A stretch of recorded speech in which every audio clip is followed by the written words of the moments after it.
vamos a abordar el tema de la migración. Por ejemplo, según datos recientes de la Organización de las Naciones Unidas, la migración venezolana se calcula cerca de 7,7 millones de personas. Ellos señalan que son más debido a que hay múltiples personas que no son contabilizadas en este tipo de estudios. Para entender un poco cuál es la situación actual y cuáles son los desafíos que enfrenta en este año 2024 la población migrante, le damos la bienvenida el día de hoy a María Gabriela Trompetero. Ella es investigadora en temas migratorios de la Universidad de Bielefeld en Alemania. Buenos días, Mariela. Gracias por tu tiempo. Bienvenida. Hola, buenos días. Saludo y gracias a la audiencia. Gracias por estar con nosotros para compartir este tema de tanto interés para nuestra comunidad. Quisiera que habláramos un poco de cuál ha sido el balance del flujo migratorio en lo que fue el cierre del 2023 y qué se espera para este año 2024.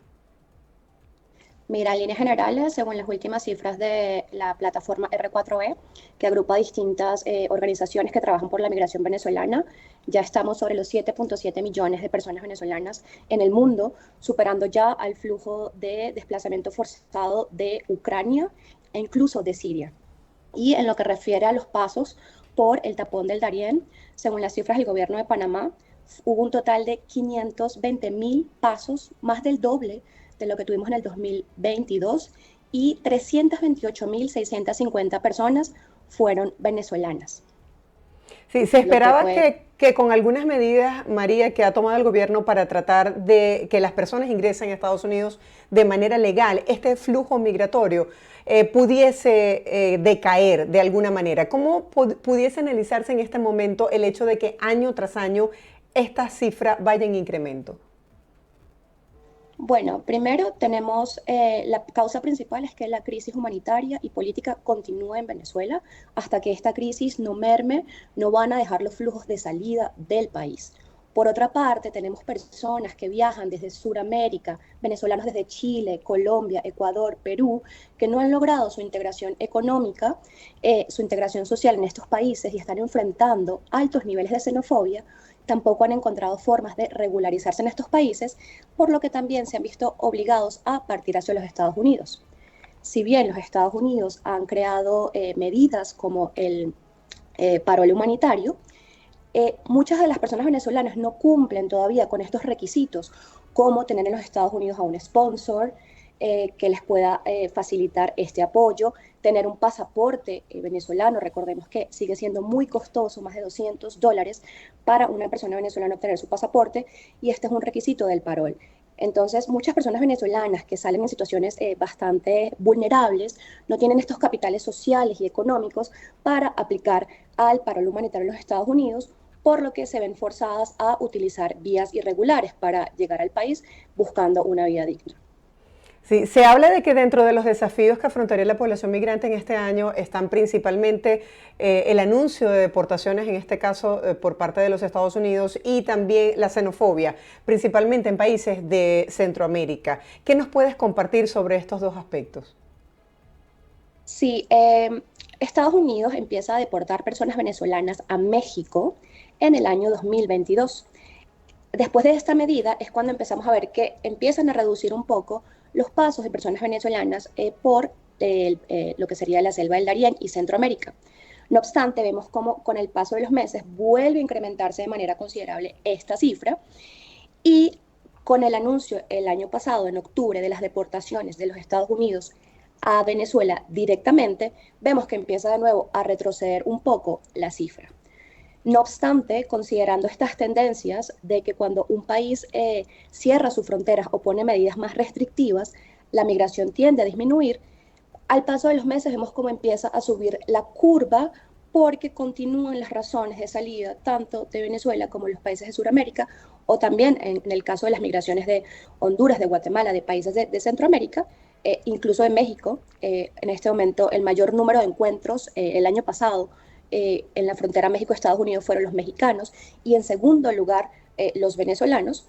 Entonces, sí, lamentablemente, digamos, estas políticas restrictivas, y es lo que muestra la literatura, solo sirven en un plazo muy corto, y si se mantienen las causas de salida, las personas continúan entonces la búsqueda, ¿no?, de llegar a los Estados Unidos.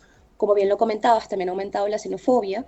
En países de Centroamérica, también en países de Sudamérica, según un estudio último del Banco Interamericano de Desarrollo, Chile, por ejemplo, es uno de los países donde se está experimentando los mayores niveles de xenofobia, y esto, además de la falta de inclusión económica y encontrar medios de vida, impulsa a las personas a migrar a los Estados Unidos.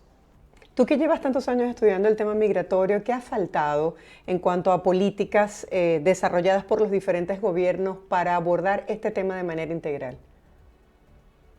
Considero como un aspecto positivo que ha habido encuentros multilaterales donde distintos países de las Américas han buscado, digamos, generar una política más armónica, más coordinada con un enfoque de los derechos humanos. Por ejemplo, tuvimos el Grupo de Lima, también tuvimos hace poco la Declaración de las Américas.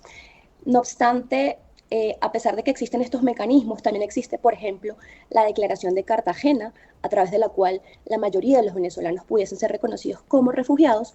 Lamentablemente, en estos países muchas veces las presiones políticas, la presión de la opinión pública, en el caso de los Estados Unidos, por ejemplo, la presión política en contra de la migración, es lo que genera que entonces los gobiernos se cierren más hacia las migraciones y actúen de manera unilateral y no en el marco de estos acuerdos internacionales que ya han firmado.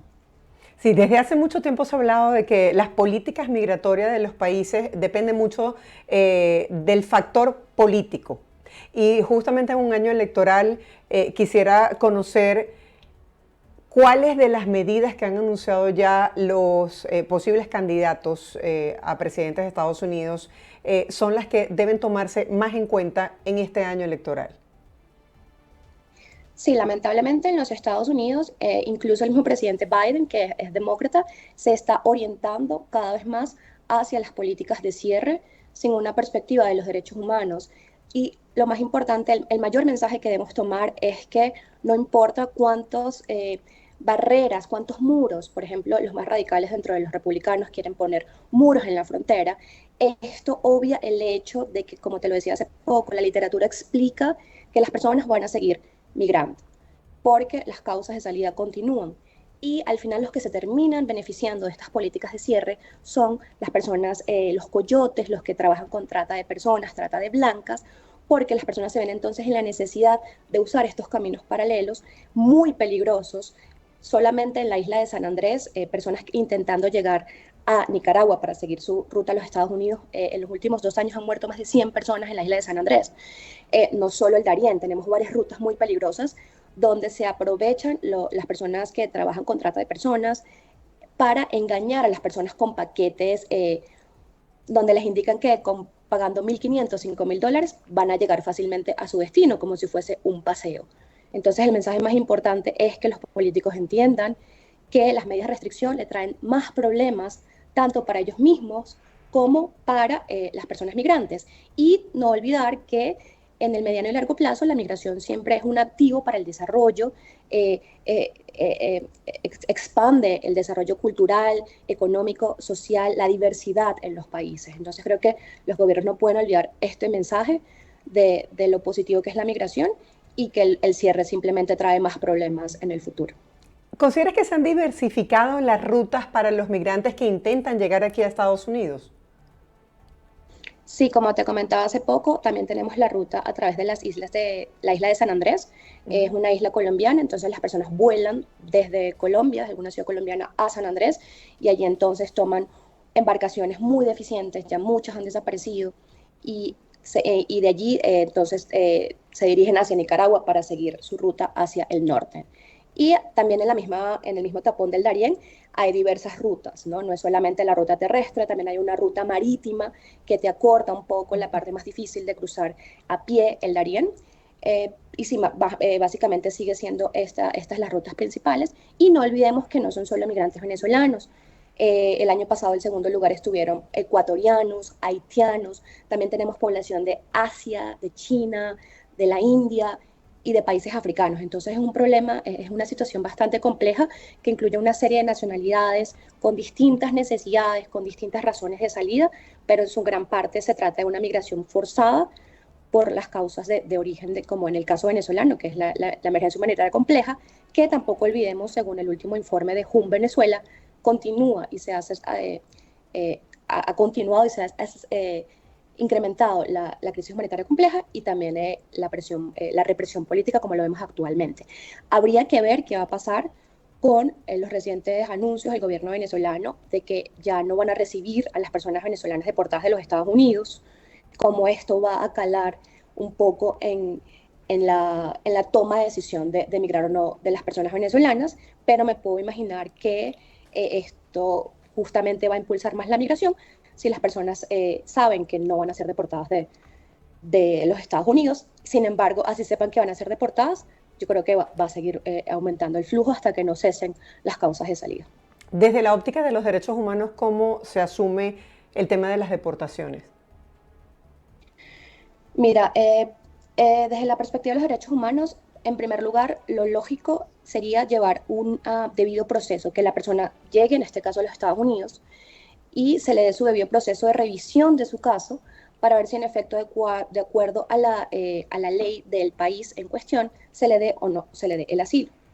¿Qué pasa? En el caso venezolano tenemos la situación de que ya se han dado, por ejemplo, las deportaciones el año pasado de 200 personas desde Islandia, venezolanas que al llegar a Maiquetía se les retiene por casi 24 horas, se les hace firmar documentos en blanco y estas personas pasaron por situaciones de mucho estrés y violación de sus derechos. No hubo debido proceso. Entonces, cuando se deportan a las personas a un país como Venezuela, donde no tenemos debido proceso, donde sabemos que tenemos un sistema de justicia muy eficiente, pues no debe darse la deportación, además de que continúan la multicrisis en Venezuela. Ya hay distintas organizaciones que defienden a los derechos humanos, como WOLA en los Estados Unidos, Amnistía Internacional, incluso asociaciones de venezolanos en distintas partes del mundo se han pronunciado en contra de estas deportaciones que violan los derechos humanos y, como lo decía previamente, no van a mitigar la migración hacia los Estados Unidos, que es el principal, digamos, fin de los políticos. Y pues también creo que también lo hacen un poco para tener ese impacto en la opinión pública de que, mira, estamos haciendo algo, pero realmente no es una medida óptima. De hecho, de los Estados Unidos hasta la fecha se han deportado 2.100 venezolanos aproximadamente, desde que empezaron las deportaciones en octubre, pero solo en el mes de diciembre tuvimos más de 52.000 encuentros de personas venezolanas con la autoridad migratoria en la frontera de los Estados Unidos y México. Ahora, ¿qué herramientas tienen, por ejemplo, los gobiernos locales como para atender esta ola migratoria? Que yo pienso, corrígeme si estoy equivocada, no hay un precedente tan numeroso como en este momento. Vemos noticias hoy, por ejemplo, lo que están pasando los migrantes en Denver con las bajas temperaturas, lo que ha ocurrido en la ciudad de Nueva York, lo que se ha reportado en Texas.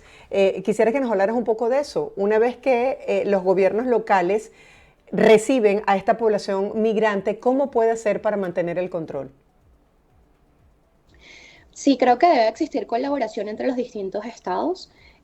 No me parece justo que un estado quizá esté con muchísimas personas y otro estado que pudiese colaborar no reciba, y es lo que hemos visto también aquí cómo juega la parte política, cómo los estados republicanos, como por ejemplo Florida, están cada vez desarrollando políticas más duras en contra de la migración, incluso prohibiendo que los migrantes irregulares trabajen.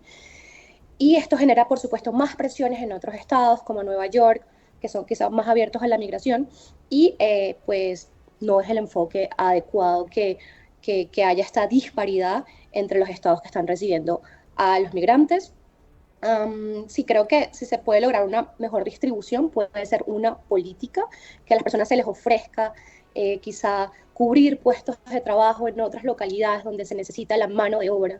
Esto también es muy importante. Recordemos que en los Estados Unidos los migrantes cubren una mano de obra muy importante y contribuyen de una manera muy sí, importante en lo que sería el desarrollo económico de los Estados Unidos. Entonces, si pensamos en esto, en cómo los migrantes contribuyen de manera positiva tanto con las economías como con las culturas, pues yo creo que se puede cambiar ese enfoque y pues al final de cuentas estamos hablando de los derechos humanos. Son personas que en sus países de origen sus vidas corren peligro, las de sus hijos.